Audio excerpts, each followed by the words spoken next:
အရင်အားကျရဲ့ YouTube channel လေးတွေကိုကြည့်လိုက်တဲ့အခါလေးတကယ်အံ့ဩဖို့ကောင်းတယ် ဟုတ် သူတို့ဗီဒီယိုတင်လိုက်တာနဲ့ view တွေကသိန်းနဲ့ချီပြီးတက်သွားတယ်အောက်က comment section ကိုကြည့်လိုက်တော့လဲထောင်နဲ့ချီနေတာပဲ ဟုတ်ကဲ့အများကြီးပဲ ဒါပေမဲ့အဲ့ဒီမှာထူးဆန်းတာကလေအဲ့ဒီ comment အများစုကအဖြူတဘောဆောင်နေတယ်အမုန်းစကားတွေ spam links တွေဆိုတော့မရှိတဲ့လောက်ကိုရှားတယ်ရှင် မှန်ပါတယ် ဆိုတော့စဉ်းစားမိတာက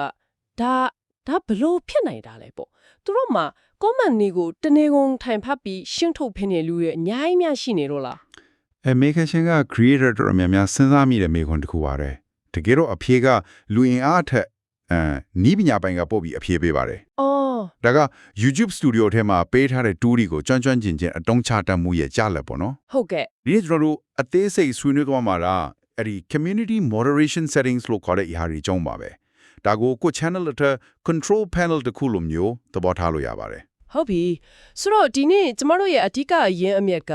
YouTube Creators Channel ကတင်ထားတဲ့ video transcript တစ်ခုပေါ့ ဟုတ်ပါတယ် အဲ့ဒီကအချက်လက်တွေကိုအခြေခံပြီးဒီ moderation tools တွေဘယ်လိုလုပ်လဲဆိုတာကိုစစ်ဆက်လေ့လာကြည့်ကြမယ်ကျမမြင်တာကတော့ဒါကိုအပိုင်းနှစ်ပိုင်းခွဲကြည့်လို့ရမယ်ထင်တယ် ဟုတ်ကဲ့ဘယ်လိုမျိုးပါလဲ ထမတစ်ခုကပြောနေတဲ့အကြောင်းအရာ content ကိုထိန်းချုပ်တာ နောက်တစ်ခုကအဲ့ဒီ content ကိုပြောနေတဲ့လူတွေကိုစီမံခန့်ခွဲတာကဲပထမဆုံးအပိုင်းနဲ့စလိုက်ကြရအောင်လား ကောင်းပါတယ် ကဲဆိုတော့လေ content controls ကျမကတော့ဒါကိုပထမဆုံးကာကွယ်ရေးစီးလို့ပဲမြင်တယ်ကို channel ထဲကိုမဝင်သင့်တာတွေကိုတခါဝကနေပိတ်လိုက်တာမျိုးပေါ့ ဟုတ်ပါတယ်အဲ့ဒီဥပမာကတော်တော်လေးတိကျပါတယ်အိမ်တိန်ရဲ့စီကံချက်ဒီလိုမျိုးပေါ့အဲ့ခန်းထဲဖိနမစီရတော့ဘာလို့လိုမျိုးလဲ ဟုတ်တယ် ဒီ content controls အောက်မှာအဓိက2မျိုးခုရှိတယ်ပထမတစ်ခုကတော့တော်တော်များများယဉ်နီးပြီးသားဖြစ်မှာပါ blocked words feature ပါ ပိတ်ပင်ထားတဲ့စကားလုံးတွေပေါ့ ဟုတ်ပါတယ် creator ကကိုယ့် channel မှာမမြင်ချင်တဲ့ set ဆိုတဲ့စကားလုံးတွေအမုန်းစကားတွေဒါမှမဟုတ် sub for sub လိုမျိုး spam စာသားတွေကို list ခုလုပ်ပြီးထည့်ထားလိုက်အောင်မယ် အင်း အဲ့ဒီနောက်ပိုင်းဘယ်သူမှဆို comment မှာအဲ့ list ကစကားလုံးတစ်လုံးပါလာတာနဲ့ YouTube ကအဲ့ဒီ comment ကိုအများမမြင်အောင် held for review ဆိုတဲ့နေရာမှာအလိုလျောက်သွားထားပေးတယ် အော်ချက်ချင်းဖြတ်လိုက်တာမဟုတ်ဘူးမနော် မဟုတ်ပါဘူးအဲ့ဒီအခါကျမှ creator ဒါမှမဟုတ် moderator က ACC စစ်ဆေးပြီးတော့ approve လုပ်မလား delete လုပ်မလားဆုံးဖြတ်လို့ရတာပေါ့ ဒီနေရာမှာကျမတစ်ခုစဉ်းစားမိတာရှိတယ်ဒီစနစ်ကအသုံးဝင်ပေမဲ့သူ့မှာအားနည်းချက်ရောမရှိနိုင်ဘူးလား ဟုတ်ကဲ့ ဥပမာလေမြန်မာစကားမှာကစကားလုံးတစ်လုံးတည်းကအခြေအနေပေါ်မူတည်ပြီးအတိတ်ပဲတွေ꿰သွားနိုင်တယ်။တော်ပြီးထုံးလိုက်တဲ့စကားလုံးတစ်ခုကို filter ကမားပြီးပိတ်မိတာမျိုးရောမဖြစ်နိုင်ဘူးလား ဒါအရင်ကောင်းတဲ့အချက်ပါတကယ်တော့ဒီ blocked words filter ကပြီးဆုံးတဲ့တူတစ်ခုမဟုတ်ပါဘူးသူကကျေပြန့်ကပိုက်ကွန်လို့ပဲ အင်း ကိုမလိုချင်တဲ့ငားတဲ့အပြင်တခါတလေကိုလိုချင်တဲ့ငားတချို့ပါရောပါလာနိုင်တယ်အဲ့ဒါကြောင့်မလို့ YouTube က comment တွေကိုချက်ချင်းဖြတ်မပစ်ပဲ help for review ဆိုတဲ့အဆင့်ကိုဂျာမခံပေးထားတာပါ သဘောပေါက်ပြီဆိုတော့သူ့ရဲ့အဓိကရည်ရွယ်ချက်က creator ကိုအချင်းကုန်သက်သာစေဖို့နဲ့ under တဲ့အထစ်နိုင်ဆုံး comment တွေကိုအရင်ဆုံးစစ်ထောက်ပေးဖို့သက်သက်ပဲပေါ့ တိကျကြပါပဲနောက်ဆုံးဖြတ်ချက်ကိုတော့လူကပဲချရမှာပါဒါကြောင့်ဒီ list ကိုတတ်မှတ်တဲ့အခါတိတ်ပြီးတော့တင်းကျပ်လွန်တာမျိုးမဖြစ်ဖို့လဲအရေးကြီးပါတယ် ဟုတ်ပြီဒါဆိုရင်သူက comment ပင်လေကြီးထဲမှာကိုရင်ဆုံးအာယုံစိုက်တဲ့နေရာတွေကိုမိမောင်းထိုးပြပေးတဲ့လမ်းညွှန်တစ်ခုလိုပဲ okay ဒါကစကလုံးတွေကြောင်းနောက်ထပ်စိတ်အညစ်အဆုံးအရာက link တွေပဲ ဟုတ် spam link တွေ ဒီမှာနေပြီးပိုက်ဆန်ရှာပါတို့ကျွန်တော် channel ကိုလာကြည့်ပါတို့ဆိုတော့မျိုးတွေလေအဲ့ဒါတွေကိုရောဘယ်လိုကင်တွယ်လဲ အဲ့ဒီပြဿနာအတွက် block links ဆိုတဲ့ feature တည်တံ့ရှိပါတယ်ဒီ setting လေးကို on ထားလိုက်ရုံပဲ အော်လွယ်လေးပဲ ဟုတ်တယ် URL ပါတဲ့ comment မှန်သမျှကိုအလိုလျောက် help for review တဲ့ကိုပို့ပြီးမှာပါဒါက spam တားဆီးဖို့တော်တော်ချိရောက်တယ် ဟုတ်ကဲ့ ဒါတဲ့ပို့ရေးချီတာကကိုယ့်ရဲ့ပရိသတ်ကိုကာကွယ်ပေးရလဲရောက်ပါတယ်ဘာလို့လဲဆိုတော့တချို့ link တွေက phishing website တွေ malware တွေစီကိုခိုးသွားနိုင်လို့လी မလိုက်တာဒါဆိုကို channel ရဲ့တောင်ရှင်းရေးရောကိုပရိသတ်ရဲ့လုံခြုံရေးအတွက်ပါအရေးကြီးတဲ့ကိရိယာတစ်ခုပဲရှင် ဟုတ်ပါတယ် ကဲဒါဆိုရင် content control ဆိုတာကအမိုက်ဒီကိုစီးမရှိကမ်းမရှိလာမပြေအောင်ချန်စီရိုးခလိုက်တာနဲ့တူသွားပြီ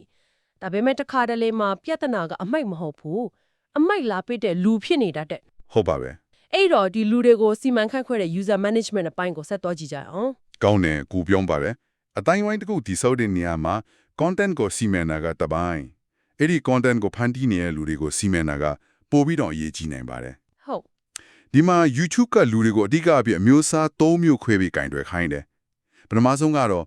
approved users ပါ ခွင့်ပြုထားတဲ့အသုံးပြုသူတွေပေါ့ ဟုတ်ပါပဲသူတို့ကကိုယ့် channel မှာအမြဲတမ်းအားပေးစကားပြောတယ်အကျိုးရှိတဲ့ဆွေးနွေးမှုတွေလုပ်တယ်ကိုယူကြည်ရတဲ့ပုံမှန်ပရိသတ်တွေပေါ့ အေး သူတို့ကိုဒီ approved users list ထဲထည့်ထားလိုက်ရင်လေသူတို့ရဲ့ comment တွေက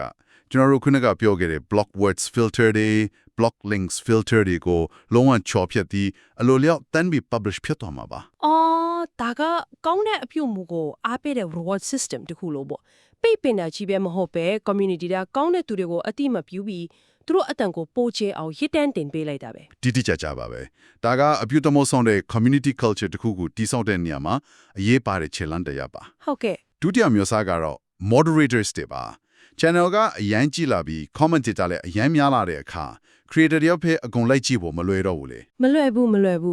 အဲ့ဒီအခါမှာကိုယုံကြည်ရတဲ့သူတွေကို moderator အဖြစ်ခန့်အပ်ပြီးကိုကိုစား comment တွေကိုစစ်ဆေးတာဖယ်ရှားတာတွေမှာကူညီခိုင်းလို့ရပါတယ်ကိုယ့်ရဲ့လက်ထောက်တွေပေါ့ ဒါတော့ channel ကြီးရအတွက်မရှိမချစ်ပဲဒါပေမဲ့ moderator ကောင်းတယောက်ရှာရတာလေသူ့အခက်ခဲနဲ့သူရှိမှာပဲเนาะကိုနဲ့တန်ဖိုးထားမှုတူတဲ့သူစိတ်ရှည်တဲ့သူဖြစ်ဖို့လိုမယ် တေချာပေါ့ပေါ့ moderator ရွေးချယ်တာက channel ရဲ့အနာဂတ်အတွက်အရေးကြီးတဲ့ဆုံးဖြတ်ချက်တစ်ခုပါအခုနောက်ဆုံးနဲ့အရေးဆုံးအမျိုးအစားကိုရောက်ပါပြီ ဟုတ်ကဲ့ hidden users ပါဖျောက်ထားတဲ့အပြုတ်ကိုသူ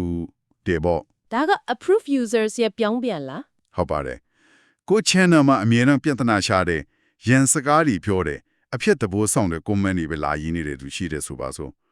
သူတို့ကဒီ hidden users list တွေကိုထည့်လိုက်နိုင်ပါတယ် အဲ့ကိုထည့်လိုက်ရင်ဘာချွတ်သွားမလဲ အဲ့ဒီ user ရဲ့ comment တွေ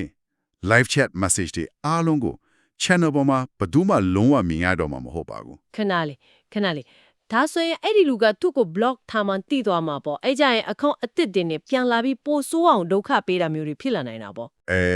ဒီနေရာမှာပဲဒီ feature ရဲ့ထက်မြက်တဲ့အချက်ကိုတွေ့ရမှာပါအဲ့ဒီ user ကိုယ်တိုင်ကတော့သူ့ comment ကိုသူမြင်နေရတော့မယ် အော် သူ့ဘက်ကကြည့်ရင်သူ့ comment ကပုံမှန်တိုင်းပဲ publish ဖြစ်သွားတယ်လို့ထင်နေရမှာဒါပေမဲ့တကယ်တမ်းမှာအဲ့ဒီ comment ကိုသူကလွဲပြီးဘယ်သူမှမမြင်ရတော့ဘူး wow that's actually brilliant တော်ချလာတဲ့ idea ပဲ ဟုတ်ပါတယ် online မှာပြဿနာရှာတဲ့သူတွေ trolls တွေရဲ့အဓိကလိုချင်တဲ့အရာကတုံ့ပြန်မှု reaction လေ မှန်တယ်အာရုံစိတ်ခံကျင်တာ သူတို့ကတခြားသူတွေဒေါသထွက်တာစိတ်နဲ့တာကိုမြင်ချင်လို့လုပ်တာပါဒီ heading users feature ကအဲ့ဒီတုံ့ပြန်မှုဆိုတဲ့စုလောက်ကိုလုံးဝပိတ်ပင်တားဆီးလိုက်တာပါသူကလေတဲ့ကိုလက်ထိထိုးနေရတယ်လို့ဖြစ်သွားတာပေါ့ သူ့ရဲ့ year check ကိုပြည့်ပြည့်တော့အောင်လုပ်လိုက်တာပဲသူ့ကိုအနိုင်ကျင့်ဖို့လက်နက်မရှိအောင်လုပ်လိုက်တယ်လို့ပဲ ဟုတ်ပါတယ်သူ့လိုပဲနောက်ဆုံးတော့ထွက်သွားပါလိမ့်မယ် အခုထိကျမတို့ဆွေးနွေးခဲ့တာတွေကပြဿနာဖြစ်လာမှနောက်ကနေလိုက်ပြီးဖြေရှင်းတဲ့ reactive approach တွေလို့ပြောလို့ရမယ်ဒါပေမဲ့အကောင်းဆုံးကတော့ပြဿနာမဖြစ်ခင်ကြိုတင်ကောက်ွယ်တာပဲမဟုတ်လား မှန်ပါတယ် အဲ့ဒီလို proactive approach တွေတော့ YouTube မှာ tool တွေရှိသေးလား ရှိပါတယ်အဲ့ဒါကတော့ channel guidelines ဆိုတဲ့ feature ပါပဲဒီ feature ကတော့ channel တိုင်းမှာချက်ချင်းရချင်မှရမယ်ဒါပေမဲ့သူကတော်တော်ကောင်းပါတယ် သူကဘယ်လိုအလုပ်လုပ်တာလဲ ဒီ feature က creator ကိုသူ channel ရဲ့ comment section မှာလိုက်နာရမယ်စီးမြင်စည်းကမ်းတွေကိုကြိုတင်ရေးထားပြီးဖော်ပြထားခွင့်ပေးပါတယ် အော်ကြိုပြောဖတာပေါ့ ဟုတ်ကဲ့ပထမဆုံး comment လာရေးမဲ့သူတစ်ယောက်က comment box ကိုနှိပ်လိုက်တဲ့အခါမှာ creator ရေးထားတဲ့ကြိုဆိုတဲ့ message နဲ့အတူစီးကမ်းချက်တွေက pop up box တခုအနေနဲ့ပေါ်လာမှာပါ ဒါဆိုရင်ဒါကဒီနေရာကတော့ဒီလိုစီကန်းနေတဲ့နေရမယ့်နေရာပါလို့အစကတည်းကပေါင်ခတ်ပေးလိုက်တာနဲ့တူသွားပြီပေါ့ တီကြပါပဲမတီလို့လုံးမိတာပါဆိုတဲ့စင်ချီတွေကိုအစကတည်းကပိတ်ပစ်လိုက်တာပါဥပမာကျွန်တော်ရဲ့အတိုင်းဝိုင်းကတယောက်နဲ့တယောက်လေးစားမှုအပြည့်နဲ့ဆက်ဆံကြပါတယ်ကိုရေးကိုရာတိုက်ခိုက်မှုတွေကိုခွင့်ပြုမှာမဟုတ်ပါဘူးဆိုတာမျိုးကြိုးပြောထားတော့လူတွေက comment မရေးခင်မှာတစ်ချက်ပြန်စဉ်းစားသွားစေတယ် ဟုတ်တယ် ဒီလိုကြိုတင်မျှော်မှန်းချက်တွေထပ်မပေးလိုက်တာကနောက်ကနေ comment တွေကို like ဖြတ်နေရတာထက်အများကြီးပိုပြီးထိရောက်ပါတယ်ဒါက creator တယောက်ကို comment section ရဲ့အမိုက်ကောက်တူအဖြစ်ကနေအတိုင်းဝိုင်းရဲ့ဗိတုကပညာရှင်အဖြစ်ကိုအစစ်မြင့်တင်ပေးလိုက်တာပါပဲ အရင်စိတ်ဝင်စားဖို့ကောင်းတယ်ရှင်ဒီ tools တွေအားလုံးကိုစုပြီးပြန်ကြည့်လိုက်တဲ့အခါ YouTube ရဲ့ရွေးချက်ကရှင်းရှင်းလင်းလင်းမြင်ထားလာပါတယ်သူတို့ creator တွေကိုအားလုံးအတွက်ကြိုးဆိုပြီးပုံမဘေးကင်းလုံခြုံတဲ့နေရာတစ်ခုဖန်တီးနိုင်ဖို့အတွက်ကိရိယာအစုံအလင်ကိုလက်ထပ်ထည့်ပေးထားတာပဲ ဟုတ်ပါတယ်အရေးကြီးတာကဒီကိတ္တရာတွေကိုဘလို့ထီထီရောက်ရောက်နဲ့မဟာဗျူဟာကြကြအတွန်းချမလဲဆိုတာမှာပဲ ကဲဒီနေ့ကျမတို့ဆွေးနွေးခဲ့ရာတွေကိုအနစ်ချုပ်ပြန်ကြည့်ရရင်ကျန်းမာတဲ့ YouTube community တစ်ခုတီးဆောက်ဖို့ဆိုတာကန်တရားတက်တက်မဟုတ်ပဲမှန်ကန်တဲ့တူးတွေကိုစနစ်တကျအသုံးချခြင်းဆိုတာကိုတွေ့ရပါတယ် ဟုတ်ပါတယ်ချင်းကတ်မှုတုံးရက်ကိုတွေ့ခဲ့ရတယ်လို့ပြောလို့ရမယ်ထင်တယ် ဟုတ်တယ်ပထမဆုံးက reactive ပေါ့အကြောင်းအရာကိုထိန်းချုပ်တာ block words တွေ links တွေနဲ့မလိုလားအပ်တဲ့ content တွေကိုအလိုအလျောက်စစ်ထုတ်လိုက်တာ မီးလောင်မှာမီးလိုက်ငိမ့်တယ်လို့မျိုးပေါ့ ဟုတ်တယ်ဒုတိယအဆင့်ကတော့ပိုပြီးနဲ့နေတဲ့လူတွေကိုစီမံခန့်ခွဲတာပါကောင်းတဲ့သူတွေကို approve users အဖြစ်အားပေးတယ်ပြဿနာရှာသူတွေကို hidden users အဖြစ်နဲ့ဘေးဖယ်ထားလိုက်တာ နောက်ဆုံးနဲ့အထီးရောက်ဆုံးကတော့ channel guidelines တွေနဲ့ယဉ်ကျေးမှုကိုကြိုတင်ပုံသွင်းတာပြဿနာမဖြစ်ခင်ကတည်းကစီးမြင့်စည်းကမ်းတွေကိုရှင်းရှင်းလင်းလင်းချမှတ်ထားလိုက်တာပဲဖြစ်ပါတယ် နောက်ဆုံးအနေနဲ့နားထောင်သူတွေအတွက်စဉ်းစားစရာအတွေ့တစ်ခုခြံထားခဲ့ကြပါတယ် ဟုတ်ကဲ့ပြောပါရှင် ကျွန်တော်တို့ဒီနေ့ဆွေးနွေးခဲ့တဲ့ tool တွေအားလုံးကို desktop မှာတုံးလို့ရတယ်လို့ YouTube Studio Mobile Tab ကနေလည်းအပြည့်အဝအသုံးပြုနိုင်တယ်လို့ source မှာဖော်ပြထားပါတယ် အော်ဟုတ် ဒီအချက်ကတင်းငယ်လို့ထင်ရပေမဲ့ creator ရဲ့ဘဝကိုအကြီးကျယ်ပြောင်းလဲစေနိုင်တယ် moderation ဆိုတဲ့အလုပ်ကအရင်လိုစားပွဲမှာထိုင်ပြီးလို့ရတဲ့အလုပ်တစ်ခုမဟုတ်တော့ပဲကိုယ့်ရဲ့အိတ်ကက်ထဲမှာအမြဲတမ်းရှိနေတဲ့အရာတစ်ခုဖြစ်လာတယ် ဟုတ်အချင်းမီရွေးနေရာမီရွေးလွတ်နိုင်သွားပြီ ဆိုတော့လေ